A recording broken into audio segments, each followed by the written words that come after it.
اور کراچی سے آپ کو اپڈیٹ کر رہے ہیں، جہاں بحریہ ٹاؤن کے خلاف سندھی قوم پرست جماعتوں نے آج احتجاج کیا ہے اور احتجاج کے باعث سپر ہائی وے اور موٹر وے پر شدید ٹریفک جام رہا ہے۔ اسی حوالے سے مزید جاننے کے لیے اس وقت ہمارے نمائندے نعمان رفیق بحریہ ٹاؤن کے باہر موجود ہیں، ان سے رابطہ کر لیتے ہیں۔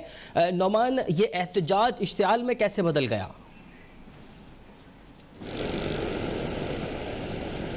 اس سے پہلے جو صورتحال جس طریقے سے جب آپ نے اس بات کا آغاز کیا تو آپ نے یہ دریافت کیا، معلومات اپنے ناظرین کو فراہم کی کہ جب یہ احتجاج شروع ہوا تھا تو اس شاہراہ کے اوپر جو مرکزی شاہراہ جس کو ہم یہ کہہ سکتے ہیں کہ M9 کا یہاں سے گزر ہوتا ہے، تو جب یہ مظاہرہ شروع ہوا تھا تو اس وقت دونوں اطراف کے جو روڈ تھے وہاں پر ٹریفک کی کافی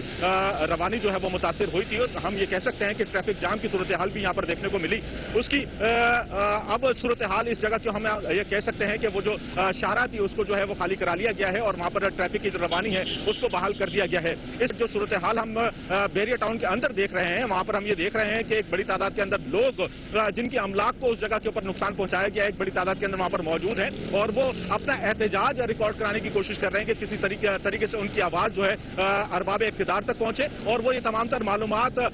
فراہم کر سکیں کہ کس طریقے سے اس بحریہ ٹاؤن کے اوپر حملہ کیا گیا اور حملہ کرنے کے ساتھ ساتھ ان کی املاک کو کس طریقے سے نظر آتش کیا گیا ہے۔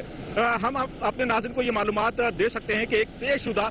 مظاہرہ جو ہے وہ قوم پرست جماعتوں کی جانب سے جو ہے وہ کیا جانا تھا اور اس حوالے سے حکومت سندھ نے اس پورے مظاہرے کی جو ہے وہ باقاعدہ اجازت جو ہے ان قوم پرست جماعتوں کو ارسال کی تھی۔ اس حوالے سے اس مظاہرے سے کچھ دن قبل جو ہے وہ اسی بحریہ کے ایک عمارت کے باہر جو ہے وہ دستی بم کا حملہ ہوتا ہے، اس کو مد نظر رکھتے ہوئے ایک سیکورٹی پلان جو ہے وہ حکومت کی جانب سے کہا جاتا ہے کہ تیار کیا جائے اور مظاہرہ جب اس جگہ پر ہوگا تو اس حوالے سے سیکورٹی کی جو سیکورٹی پلان ہوگا اس کے مطابق وہاں پر جو ہے سیکورٹی انتظامات کیے جائیں گے۔ پولیس کی جانب سے سیکورٹی پلان تیار کیا گیا، پھر اس کے بعد ایک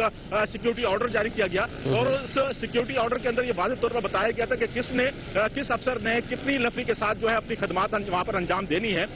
وہاں پر یہ دیکھا گیا کہ ایک بڑی تعداد کے اندر لوگ وہاں پر جمع ہوئے، انہوں نے پہلے روڈ کے اوپر مظاہرہ کیا، مظاہرہ کرنے کے بعد وہاں پر تقریروں کا سلسلہ جاری تھا تو مشتعل افراد کی جانب سے وہاں پر جو ہے وہ بیرے کے اندر داخل ہونے کی کوشش کی گئی اور ہم نے یہ دیکھا کہ پورا مجمع جو اس جگہ کے اوپر مظاہرہ کر رہا تھا، پورا مجمع جو ہے وہ بیرے کی طرف بڑھا ہے اور بیڑیا جاتے ہوئے جو چیزیں ان کو دکھائی دے رہی تھی، ڈنڈوں، لاٹھیوں اور پتھروں سے جو ہے ان کو نقصان پہنچایا جا رہا تھا اور یہی دیکھتے یہ تمام تر صورتحال اس طریقے سے دیکھنے کو ملی کہ جو بیرے کا مرکزی دروازہ ہے پہلے وہاں پر موجود املاک کو جلایا گیا اور پورا مرکزی دروازہ دھوئیں سے وہاں پر ہم نے دیکھا کہ بھرا ہوا تھا۔ لوگ پیدل چلتے ہوئے اس کمرشل ایریا کے اندر داخل ہوئے، کمرشل ایریا کے اندر جتنی بھی دکانیں وہاں پر موجود تھی، شو روم موجود تھے اور ان کو وہاں پر باقاعدہ انہوں نے توڑ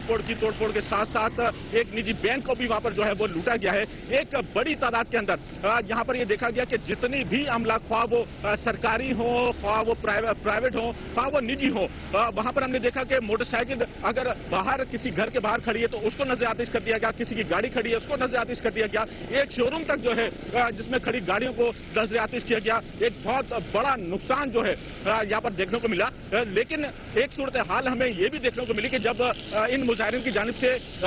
بیرے کے اندر داخل ہونے کی کوشش کی جا رہی تھی، پولیس کی نفری وہاں پر موجود تھی، لیکن پولیس کی نفری وہاں پر بے سود وہاں پر ہم نے دکھائی دی کہ وہ اپنے خاموش تماشائی بنی ہوئی تھی اور خاموش تماشائی بننے کے بعد انہوں نے یہ دیکھا کہ جب صورتحال جو ہے کنٹرول سے باہر ہو سکتی ہے تو اس کے بعد ان کی طرف سے ایک ایکشن ہمیں دیکھنے کو ملا اور ایکشن اس طریقے سے دیکھنے کو ملا کہ وہاں پر پولیس کی جانب سے شیلنگ کی گئی، شیلنگ کرنے کے ساتھ ساتھ وہ جو مظاہرین اس جگہ کے اوپر موجود تھے وہ شیلنگ کی وجہ سے جو ہے وہ منتشر ہوئے اور اس وقت بھی ہمیں یہ معلومات فراہم کی جا رہی ہیں کہ ایک بڑی تعداد کے اندر لوگ جو ہیں بحریہ ٹاؤن کے اندر ہو سکتے ہیں اور ان کی جانب سے کوئی نہ کوئی کارروائی جو ہے وہ کی جا سکتی ہے۔ پولیس کی جانب سے یہ دعویٰ تو کیا جا رہا ہے کہ اس پوری کارروائی کے نتیجے کے اندر متعدد افراد کو حراست میں لیا گیا جن کی تعداد تقریباً 50 سے زائد ہو سکتی ہے، لیکن ابھی تک صورتحال یہ واضح نہیں ہو سکی ہے کہ اس مظاہرے کو کرنے والے اور جن کی طرف سے اجازت دی گئی تھی ان کو ابھی تک گرفتار اس حوالے سے نہیں کیا گیا ہے۔ اگر دوسری بات کی جائے تو اس وقت ہم یہ کہہ سکتے ہیں کہ جن املاک کو جلایا گیا تھا اب ان کی آگ جو ہے وہ بجھائی جا چکی ہے اور جب یہ آگ کا سلسلہ جب پولیس جب اس ایریا کے اندر داخل ہوئی تھی تو دیکھنے کو یہ مل رہا تھا کہ ہر جا بجا جو ہے وہ آگ لگی ہوئی تھی، کسی گاڑی کے اندر آگ لگی ہوئی تھی، کسی جگہ کے اندر آگ لگی ہوئی تھی